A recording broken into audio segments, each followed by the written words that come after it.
Guys, કેમ છો બધા? મજામાં? પંચાલ વેક્સ ચેનલમાં આપ સૌનું સ્વાગત છે. સૌને પહેલાં મારા જય શ્રી કૃષ્ણ. આજે હું છોકરાઓને, નાના બાળકોને ભાવે તેવી ફ્રૂટી લઈને આવી છું. ફ્રૂટી બનાવવા માટે મેં અહીંયા 2 કેરી લીધી છે.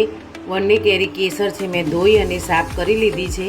અને એની જગ્યાએ એની સામે અડધી કેરી મેં કાચી લીધી છે. જો અહીંયા મોટી કેરી હોય બે, તો તમારે આવી રીતે મોટી કેરી લેવાની. અહીંયા મેં નાની કેરી લીધી છે, એટલે મેં અહીંયા એનો અડધો પોષણ લીધું છે. એટલે આ રેશિયો છે કે જો તમે 2 કેરી મોટી હોય તો એની સામે તમે 1 કાચી કેરી લેવાની, અને જો નાની હોય તો એની સામે અડધી કેરી લેવાની, કે જેથી ખટાશ એનું બેલેન્સ જળવાઈ રહે એટલા માટે. ચાલો હવે આપણે આ બંને વસ્તુઓને પહેલાં છોલી અને પછી એને પીસીસ કરી દઈએ. ધ્યાન રાખવાનું કે કેરી ખાટી ન હોવી જોઈએ. બહુ જ ખાટી હશે તો ખટાશનું પ્રમાણ ખૂબ જ વધી જશે.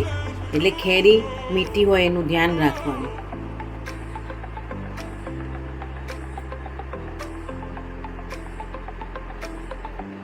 જો અહીંયા મેં જે કેરી લીધી છે એ કેસર લીધી છે. તમને જે અનુકૂળ આવે તમે લઈ શકો છો. બદામ છે, રત્નાગીરી હાફૂસ છે, તમને જે અનુકૂળ આવે તે અહીંયા લઈ શકો છો. કેરી 2 કેરી, 1 અડધી કાચી હતી, તેને સમારી લીધી છે. હવે આપણે એને કુકરમાં કૂક કરી લઈશું, એટલે કે 2 સીટી વગાડી લઈશું. એના માટે એમાં આપણે પાણી એડ કરીશું અને આપણે 2 વિસલ થાય પછી એને બંધ કરી દઈશું. 2 વિસલ કૂક કરવા માટે ઇનફ છે. ચાલો આપણે મેં બફાઈ ગયું છે 2 સીટીમાં. હવે આપણે એને ગ્રાઇન્ડરથી એક રસ બનાવી લઈશું. ચાલો એને આપણે એક રસ આ રીતનો એક બાઉલ મૂકીને એના ઉપર આપણે આ વસ્તુ ગાળી લઈશું, કે જેથી એના પેલા રેસા હોય તે બધા નીકળી જાય.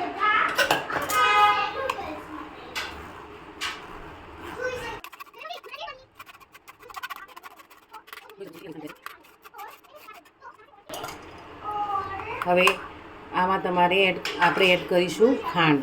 1 વાટકી ખાંડ, અને એની બરાબર હલાવી લઈશું. જો ગાઈઝ, આ તમને એમ લાગતું કે આટલું ઠીક કેમ છે, તો આને આ રીતનો બનાવીને પછી સ્ટોર કરવાનો. ને પછી તમારે એમ થાય કે મારે 2 ગ્લાસ કે 1 ગ્લાસ બનાવો છો, તમે આમાં લઈ અને એમાં થોડું પાણી એડ કરીને એની કન્સિસ્ટન્સી સેટ કરી શકો છો.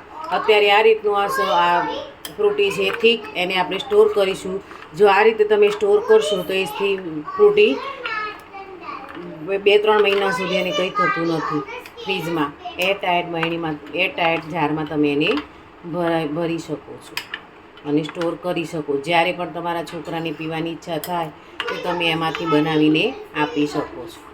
બનાવવું બિલકુલ સહેલું જ છે. બહારનું ખોટું પ્રિઝર્વેટિવ વસ્તુ બાળકોને ખવડાવે એના કરતાં આપણા ઘરની વસ્તુ હોય એ ખવડાવી બાળકો માટે મચ બેટર છે. તમે પણ ચોક્કસ ઘરે બનાવજો. તમે ટ્રાય કરજો, તમને પણ મજા આવશે.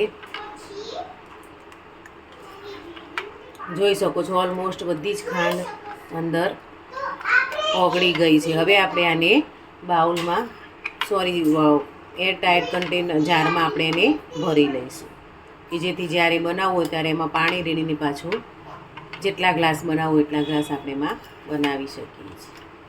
જોઈ શકો છો ગાઈઝ કે આપણી ફ્રૂટી કેવી તૈયાર થઈ ગઈ છે. બનાવી પણ સહેલી છે અને પીવામાં પણ એટલી જ મજા આવે. મેં આ રીતના એરટાઈટ કન્ટેનરમાં ભરી દીધું છે અને થોડું લઈ અને એમાં મેં પાણી રેડીને ફ્રૂટીની કન્સિસ્ટન્સી સેટ કરી છે. જોઈ શકો છો કેવી સરસ, અને બાળકોને પણ મજા આવી એવી તેવી ફ્રૂટી તૈયાર થઈ છે. તમે પણ બનાવજો, જરૂરથી બનાવજો. તમારા બાળકોને ખૂબ જ મજા પડશે.